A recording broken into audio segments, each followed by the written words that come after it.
अस्सलाम वालेकुम क्लास। मैं हूं खुशी अब्बासी। आज हम 9th क्लास की बायोलॉजी चैप्टर 3 में लेक्चर नंबर 5 डिस्कस करें। चैप्टर 3 जिसका नाम बायोडाइवर्सिटी है, उसका टॉपिक है किंगडम क्लासिफिकेशन।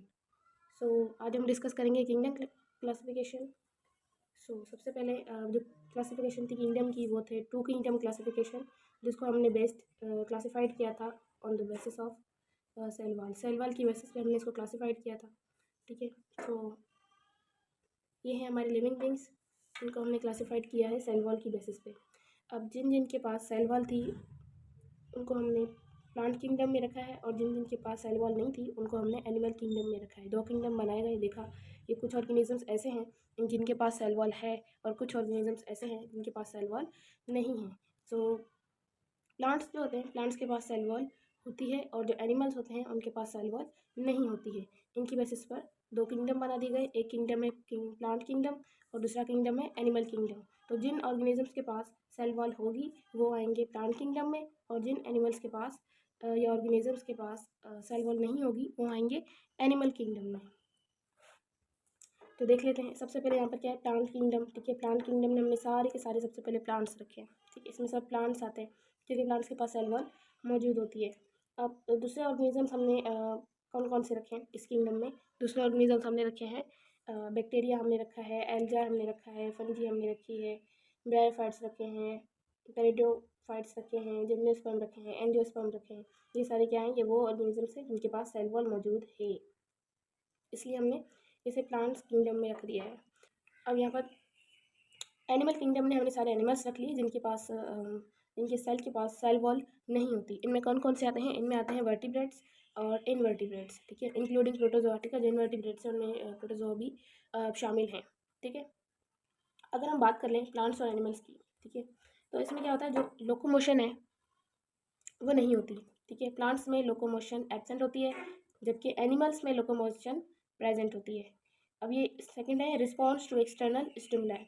अब एक्सटर्नल स्टिमुलाई क्या होता है, स्टिमुलाई मतलब चेंज। जैसे फॉर एग्जांपल अगर हम किसी एक रूम में बैठे हैं गर्मी में, ठीक है, तो अगर फ़ैन चल रहा है, लाइट चली जाए, ठीक है, तो फिर अचानक से क्या होगा, एक एक्सटर्नल चेंज आएगा, हमें पसीना आना शुरू हो जाएगा। तो उसके लिए हम रिस्पॉन्स क्या करेंगे, हम जाकर फ़ैन ओपन कर देंगे। ठीक है, या फिर कुछ ना कुछ ऐसा करेंगे कि हमारा पसीना रुके, हमें गर्मी ना लगे। ये क्या है, ये है एक्सटर्नल स्टिमुलाई हुआ। ठीक है, अचानक से चेंजेस आए इन्वायरमेंट में, तो हमने उसे रिस्पॉन्स किया। इस तरह से जो प्लांट्स होते हैं ना वो रिस्पॉन्स करने में बहुत स्लो होते हैं, जबकि एनिमल्स जो होते हैं वो रिस्पॉन्स करने में फास्ट होते हैं। थर्ड है मूड ऑफ न्यूट्रिशन। तो प्लांट्स जो हैं वो डू नॉट ईट। ठीक है, वो हमारी तरह खाते पीते नहीं हैं, और जबकि जो एनिमल्स हैं वो ईट करते हैं। ठीक है, वो खाते हैं। फोर्थ है कंडक्टाइल एंड कॉन्टेक्टाइल सिस्टम। कंडक्टाइल जो है वो एक नर्वस सिस्टम है, जैसे कि हमारे जो सेंसरी न्यूरॉन्स हैं, ठीक है, वो कुछ बाहर कुछ स्टिमुलाई हुआ है, कुछ चेंज हुआ है, वो सेंस करते हैं, वो सेंस करके फिर जो मैसेज होता है वो ब्रेन के पास लेके जाते हैं, फिर वहाँ से रिस्पॉन्स आता है। ये जो मैसेज कंडक्ट करते हैं ना कंडक्टाइल, ये कंडक्टाइल नर्वस सिस्टम का है, और ये नीचे वाला है कॉन्ट्रैक्टाइल सिस्टम। कॉन्ट्रैक्टाइल सिस्टम जो है ये मसल्स का होता है। मसल्स जो हमारे होते हैं वो कॉन्ट्रैक्ट होते हैं और रिलैक्स होते हैं। तो ये जो सिस्टम है ये प्लांट्स में एब्सेंट होता है, और जबकि एनिमल्स में ये प्रेजेंट होता है। लास्ट है cell wall. Cell wall animal में प्रेजेंट होती है, सॉरी प्लांट में प्रेजेंट होती है, और एनिमल में एब्सेंट होती है।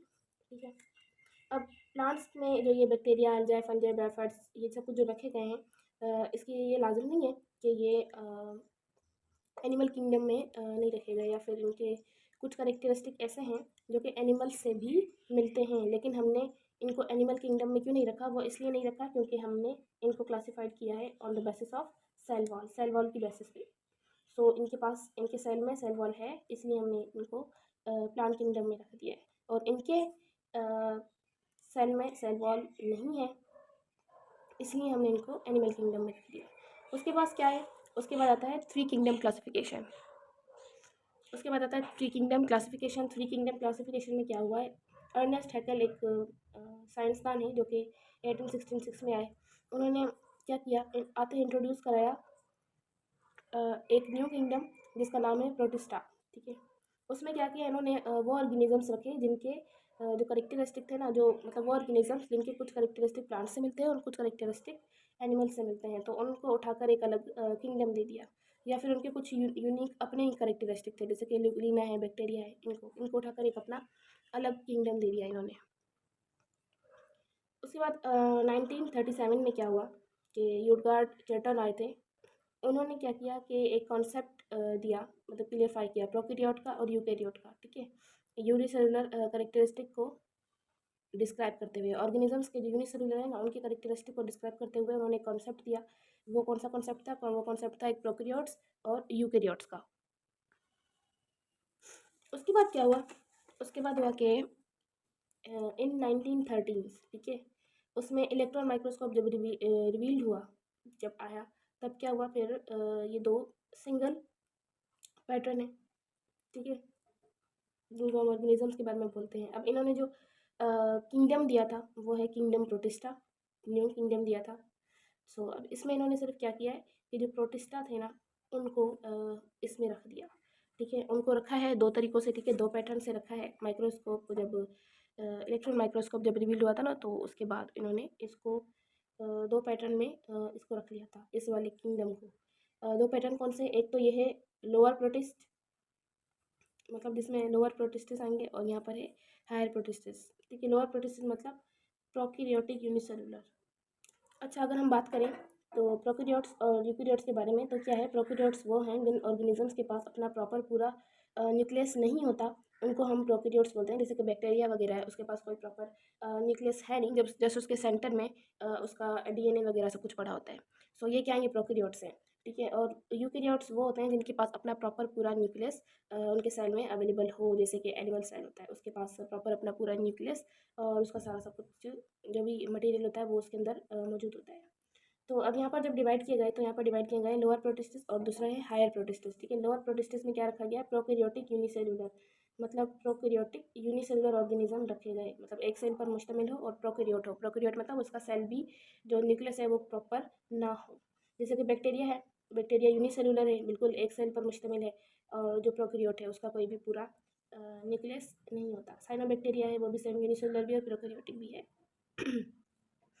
उसके बाद आता है हायर प्रोटिस्टिस, ठीक है। हायर प्रोटिस्टिस में क्या है कि यूकैरियोटिक हो, यूनिसेलुलर, मतलब एक सेल पे मुश्तमिल हो, लेकिन उनका जो न्यूक्लियस होगा वो पूरा होगा, और मल्टीसेलुलर ऑर्गेनिज्म, और एक से ज़्यादा सेल पर मुश्तमिल ऑर्गेनिजम्स भी इसमें रखे गए हैं, सच एज फंजाई, अल्जाई, एक्सेप्ट, ठीक है, फंजाई और अल्जाई एक्सेप्ट ब्लू ग्रीन अल्जाई, ठीक है। अल्जाई तो हमने रखी है, लेकिन ब्लू ग्रीन अल्जाई जो है ना वो नहीं रखी, क्योंकि वो प्रोकैरियोटिक होते हैं, ठीक है। प्रोकैरियोटिक यूनिसेलुलर है, इसलिए हमने उसको रखा तो इधर है, लेकिन ये इधर नहीं आती। हायर प्रोटिस्टिस में ब्लू ग्रीन अल्जाई नहीं आती, वो इधर आती है लोअर प्रोटिस्टिस में, इसलिए यहाँ पर लिखा है एक्सेप्ट ब्लू ग्रीन अल्जाई।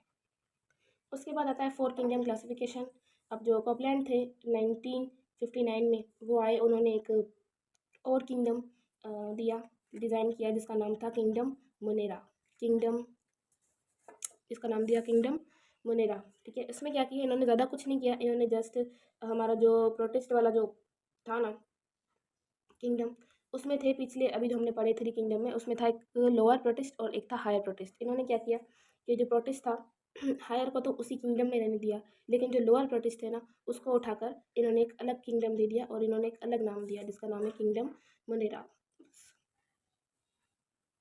इन्होंने जस्ट ये किया था, और जिसके अंदर अगर हम देखें लोअर जो प्रोटिस्ट इन्होंने थे, उसके अंदर क्या थे? प्रोकैरियोट यूनिसेलुलर थे, ठीक है, वो ऑर्गेनिजम्स थे। और बाकी के जो ऑर्गेनिजम्स थे ना, वो तो हमने हायर उसमें रखे हुए थे, जो यूकैरियोटिक ऑर्गेनिजम्स थे वो हमने हायर प्रोटिस्ट में रखे हुए थे। लेकिन जो लोअर प्रोटिस्ट वाले थे, जैसे कि प्रोकैरियोटिक यूनिसेलुलर, वो जो लोअर वाले थे ना उसको उठाकर उन्होंने एक अलग किंगडम दे दिया, जिसका नाम दिया किंगडम मोनेरा। अब यहाँ पर देखें, ये है फोर किंगडम क्लासिफिकेशन, ठीक है। नंबर 1 किंगडम मोनेरा, वही चीज़ है जो लोअर प्रोटिस्ट थे ना, वो इसको एक अलग नाम दिया है, वो है किंगडम मोनेरा। ये लिखा हुआ है लोअर प्रोटिस्टिस, इसमें सारे लोअर प्रोटिस्ट आएंगे। प्रोकैरियोटिक प्रोटिस्ट, जो प्रोकैरियोट्स हैं, मतलब जिनका न्यूक्लियस प्रॉपर नहीं है, वो सारे प्रोकैरियोट्स आएंगे, प्रोटिस्टिस आएंगे, जैसे कि बैक्टीरिया एंड ब्लू ग्रीन अल्जाई। बिल्कुल, बैक्टीरिया इनका जो न्यूक्लियस होता है वो प्रॉपर नहीं होता, ब्लू ग्रीन अल्जाई का भी नहीं होता, इसलिए हमने इसको, और ये लोअर यूनिसेलुलर है, इसलिए हमने इनको यहाँ पे लोअर प्रोटिस्टिस में रख दिया। दूसरा आता है किंगडम प्रोटिस्टा। किंगडम प्रोटिस्टा में क्या है कि हायर प्रोटिस्टिस, यूकैरियोटिक प्रोटिस्टिस, मतलब यूकैरियोटिक मतलब वो प्रोटिस्टिस आएंगे जिनका जो न्यूक्लियस है वो प्रॉपर होगा, जैसे कि अल्जाई एंड फंजाई, ठीक है। इनके जो न्यूक्लियस हैं वो प्रॉपर होते हैं, पूरे होते हैं। उसके बाद जो थर्ड है किंगडम मेटाफाइटा। मेटाफिटा ये क्या है? मेटा से ही पता चलता है कि ये प्लांट्स की बात कर रहे हैं, ठीक है। तो यहाँ पर सारे क्या आएंगे? यूकेरियोटिक, मतलब वो प्लांट्स आएंगे जिनका प्रॉपर पूरा के पूरा न्यूक्लियस होगा, ठीक है, जैसे ब्रायोफाइट्स, पेरिडोफाइट्स, जर्मियोस्पर्म एंड एंजियोस्पर्म, ठीक है। लास्ट है किंगडम मेटाजोआ। मेटाजोआ से ही पता चल रहा है, ये देखो यहाँ पर है phyta. Phyta means plants, zoa means animals, ठीक है। यहीं से ही पता चल रहा है कि ये एनिमल्स की बात कर रहा है। इसमें क्या आएंगे? एनिमल यूकेरियोटिक, मतलब सारे जितने भी जो ऑर्गेनिजम्स, वो ऑर्गेनिजम्स आएंगे जिनके पास जो एनिमल्स हों और अपना पूरा का पूरा उनके पास न्यूक्लियस होगा, जैसे कि इनवर्टिब्रेट्स और वर्टिब्रेट्स, ठीक है। उसके बाद हम बात करेंगे 5 किंगडम क्लासिफिकेशन की। मतलब आखिर फेरा बाई 5 किंगडम क्लासिफिकेशन। इसमें क्या है कि रॉबर्ट विटकर जो थे, विटाकर, इन्होंने 1969 में क्लासिफाइड किया ऑर्गेनिज्म को 5 किंगडम्स में, ठीक है, जिनको बिल्कुल साफ साफ कैटेगरीज में डिवाइड किया था। मतलब इन्होंने जो फंजाई थी ना उसको सेपरेट कर दिया। मतलब हम फंजाई को किंगडम प्रोटिस्टा में रख रहे थे, हाई प्रोटिस्टिस में हमने उसको रख रहे थे, ठीक है। यहाँ पर अल्जाइन फंजाई इसको यहाँ रख रहे थे। सो यहाँ पर इन्होंने क्या किया कि जो फंजाई थी ना उसको एक सेपरेट करके अलग किंगडम दे दिया, ठीक है। अब इस सिस्टम को जो क्लासीफाइड किया गया है वो किया गया है इन 2 पॉइंट्स के बेसिस पे। कौन सा? पहला पॉइंट है cellular structure and body organization. मतलब इनके सेलुलर स्ट्रक्चर को देखेंगे और इनकी बॉडी ऑर्गेनाइजेशन को देखेंगे। जैसे कि यूनिसेलुलर प्रोकैरियोट्स, मतलब एक सेल पर मुश्तमिल हो लेकिन इनका न्यूक्लियस पूरा ना हो, या तो यूनिसेलुलर मल्टीसेलुलर यूकेरियोट्स हो, या तो एक सेल पर हो या तो एक से ज़्यादा सेल पर मुश्तमिल हो लेकिन यूकेरियोट्स हो, मतलब उनका न्यूक्लियस प्रॉपर हो। एक पॉइंट इनका ये था। और दूसरा था मोड ऑफ न्यूट्रिशन। मतलब ये न्यूट्रिशन किस तरह से लेते हैं? या तो ऑटोट्रॉफ्स हैं, प्लांट्स अपना खाना खुद बनाते हैं, या इंजेस्टिव हेटरोट्रॉफ्स हैं, एनिमल्स मतलब इंजेस्ट करके खाना लेते हैं, और हेटरोट्रॉफ है मतलब दूसरों पर मुश्तमिल है, डिपेंड करते हैं, दूसरों पर डिपेंड करते हैं। एंड ऑब्जर्वेटिव हेटरोट्रॉफ्स फंजाई, या फिर अपना खाना ऑब्जर्व करके लेते हैं, और ये मुश्तमिल होते हैं दूसरों पर। हेटरोट्रॉफ्स वो जो कि अपना खाना खुद ना तैयार करें, दूसरों पर डिपेंड करते हो, ठीक है, जैसे कि फंजाई। अब क्या है? अब ये सारे लिविंग बींग्स हैं, ठीक है। ये सारा चार्ट है हमारे 5 किंगडम्स का। किंगडम फर्स्ट है किंगडम मोनेरा, ठीक है। इसमें क्या रखे गए हैं? Photosynthesis and absorption. मतलब वो प्रोसेस, वो ऑर्गेनिज्म जो कि फोटोसिंथेसिस करेंगे और ऑब्जर्प्शन करेंगे, ठीक है। जैसे कि बैक्टीरिया एंड साइनोबैक्टीरिया जो कि फोटोसिंथेसिस करते हैं और अपना जो खाना लेते हैं वो ऑब्जर्प्शन के तौर पर लेते हैं, ठीक है। उसके बाद आता है kingdom protista. Kingdom protista nutrition, mode of nutrition देखें तो क्या है? ऑब्जर्प्शन करते हैं, फोटोसिंथेसिस हैं और इंजेक्शन करते हैं, इंजेक्शन के थ्रू अपना खाना लेते हैं, ठीक है। ये किंगडम प्रोटिस्टा होते हैं। इनमें कौन माइक्रो अल्जाई जो है ये भी ये जो है मतलब प्लांट्स की फॉर्म है। प्लांट कौन सी फॉर्म है? फाइटो प्लांटोनिक फॉर्म है प्लांट्स की। ये भी प्लांट्स की फॉर्म होती है, ये फोटोसिंथेसिस करते हैं, ठीक है। प्रोटोजोआ। उसके बाद आता है स्माइल बर्ड्स। उसके बाद क्या है? थर्ड अगर किंगडम की बात करें तो ये इधर आता है ऑब्जर्प्शन। ये करेंगे ऑब्जर्प्शन, अपना जो खाना लेते हैं ऑब्जर्प्शन के थ्रू लेते हैं। ऑब्जर्प्शन हेटरोट्रॉफ होते हैं। किंगडम फंजाई, ठीक है। थर्ड है किंगडम फंजाई। उसमें हम क्या है? माइक्रोफंजी आती है, माइक्रोफंजी आती है, स्माइल एंड वाटर मर्ड्स, ये आते हैं। माइक्रो मतलब बड़ी फंजाई, माइक्रो मतलब छोटी फंजाई, ठीक है। और स्माइल, स्लाइम एंड वाटर मर्ड्स, ये आते हैं। उसके बाद क्या है? किंगडम प्लांट है, ठीक है। ये है फोटो प्लांट है, इसका मतलब साफ जाहिर है कि फोटोसिंथेसिस करते हैं। किंगडम प्लांट क्या है? उसमें क्या आता है? माइक्रो अल्गा आता है, बेरिफाइट्स आता है, पेरिडोफाइट्स आता है, जिम्नोस्पर्म और एंजियोस्पर्म आता है। लास्ट है किंगडम एनिमलिया। इसमें क्या होता है? ये जो अपना खाना लेते हैं इंजेक्शन के थ्रू लेते हैं, इंजेक्शन करते हैं। इनमें वर्टिब्राइट्स और इनवर्टिब्राइट्स आते हैं। आई होप कि आपको लेक्चर समझ आया होगा।